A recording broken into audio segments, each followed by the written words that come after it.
এই যে আমরা রাকাব জঙ্গলে যে ব্যক্তি গিয়েছিল তাকে আমরা পাই গেছি, এই প্রমাণ করে দেখাচ্ছে যে ভূত নাই বলে। তো জানা যাক ইয়ার মুখ থেকে যে ওইখানে কি ঘটনা ঘটেছিল আর না হয়েছিল। তো বলা তুমি। ভারতীয় বিজ্ঞান ও যুক্তিবাদী সমিতির আমি একজন সদস্য। রাকাব জঙ্গলে যে ভূতের রহস্য বা গুজবের উদ্ভব ঘটেছিল তা আমরা অনুসন্ধান করার জন্য ঘোষণা করি যে আমরা সেই জঙ্গলে আমরা রাত কাটাবো, এবং আমরা সেরকমই সেই জঙ্গলে যাই। সেখানে গিয়ে দেখি যে সেখানকার মানুষরা ভয়ে একেবারে আতঙ্কিত হয়ে পড়েছে। তারা কেউ, বাচ্চারা যেমন স্কুল যায় না, অনেক মানুষ তার কাজকর্ম ছেড়ে বাড়িতেই বন্দি ছিল। আমরা যাই এবং তাদের মনোবল বাড়াই, যুক্তি, বিভিন্ন গল্প গুজবের দ্বারা ভূত বিষয়টি তাদের মন থেকে দূর করার চেষ্টা করি এবং তাদের আশ্বাস দিই যে আমরা এই জঙ্গলে রাত কাটবো এবং এর দ্বারাই প্রমাণ হবে যে ভূত আছে কি না। আমরা যেহেতু সেই জঙ্গলে রাত কাটাই এবং তখন তারা বুঝতে পারে যে সত্যিই ভূত বলে কিছু নেই, যেহেতু এরা রাতে থাকার কথা ঘোষণা করছে। এবং তার সাথে সাথে আমরা এও ঘোষণা করি যে যদি কেউ ভূতের অস্তিত্ব প্রমাণ করতে পারে তাকে আমরা 50 লক্ষ টাকা দিয়ে সম্মানিত করব। কেউ দেখেছি সেই টাকাটিকে বা সেই চ্যালেঞ্জটিকে গ্রহণ করার সাহস দেখায়নি। আমরা সেই জঙ্গলে রাত কাটাই এবং ঠিক যখন আমরা ওই এলাকাবাসীদেরকে ভূতের আতঙ্ক থেকে দূর করেছি, তাদেরকে আমরা স্বাভাবিক জীবনে ফিরে আনছি, সেই মুহূর্তে একজন কলকাতাবাসী, যিনি প্যারানর্মাল ইনভেস্টিগেটর টিমের একজন লোক এবং রাতের কুলি নামক একটি ইউটিউব চ্যানেলের ওনার, উনি এসে আচমকা প্রশ্ন তোলেন যে আমরা ভূত প্রমাণ করে দেব একটি মেশিনের দ্বারা। এই বিষয়ে তাদের সঙ্গে আমাদের গল্পগুজব হয়, বিভিন্ন আলোচনা হয়, অথচ তিনি কোনো মতে প্রমাণ করতে পারেননি যে ভূতের অস্তিত্ব পাওয়া যাচ্ছে। যেমন ধরুন, ওনার কতকগুলি অযুক্তি এবং অবৈজ্ঞানিক কথা আমি এখানে তুলে ধরছি।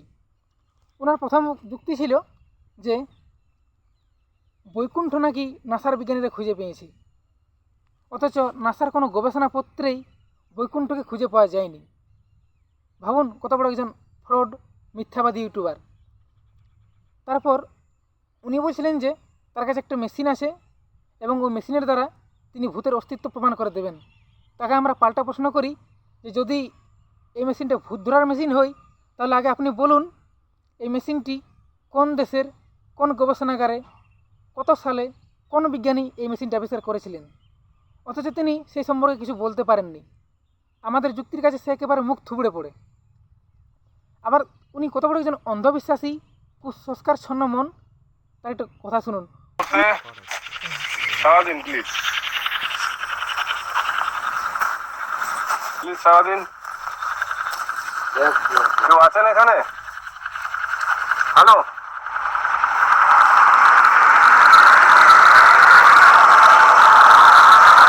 আমি অনেক দূর থেকে এসেছি, কিন্তু আপনাদের সাথে শুধুমাত্র কন্ট্যাক্ট করবো বলে।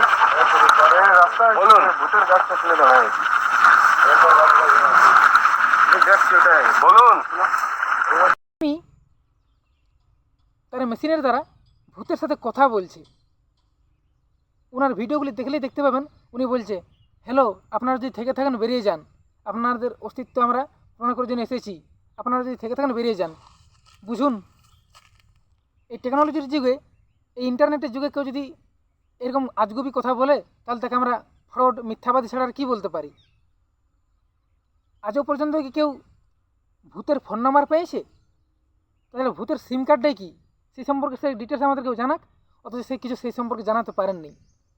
এর দ্বারা প্রমাণিত হয় যে উনি একজন ফ্রড ভিডিও মেকার ছিলেন।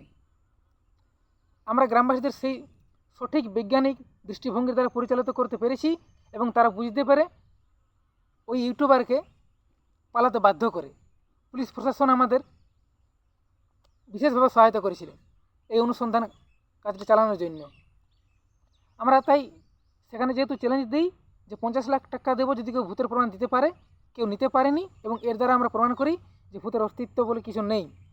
আমরা বারবার চ্যালেঞ্জটা করে থাকি। অলৌকিক বিষয়ে কেউ যদি কোনো প্রমাণ দিতে পারে তাকে আমরা 50 লাখ টাকা দিয়ে পুরস্কৃত করব।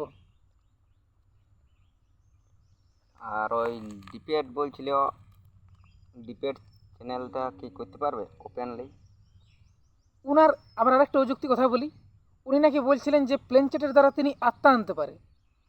আমি বলি প্লেনচেটের দ্বারা আত্মা আনা অসম্ভব, যেহেতু আত্মা, ঈশ্বর এবং ভূত এই বিষয়গুলি কাল্পনিক, আজগুবি, মিথ্যায় ভরপুর। প্লেনচেট বলে কিছু হয় না, যা হয় সেটাকে বলা হয় সম্মোহন করা। সম্মোহন করে কিছু মানুষকে তার অবচেতন মনে অনেক কিছু কাজ করে নেওয়া যায়। কাজেই প্লেনচেট দ্বারা তিনি যদি আত্মা আনতে পারে, তাকে আমরা মেনে নেব যে আত্মা আনা যায়। আমার সামনে কি সে প্লেনচেট করতে পারবে?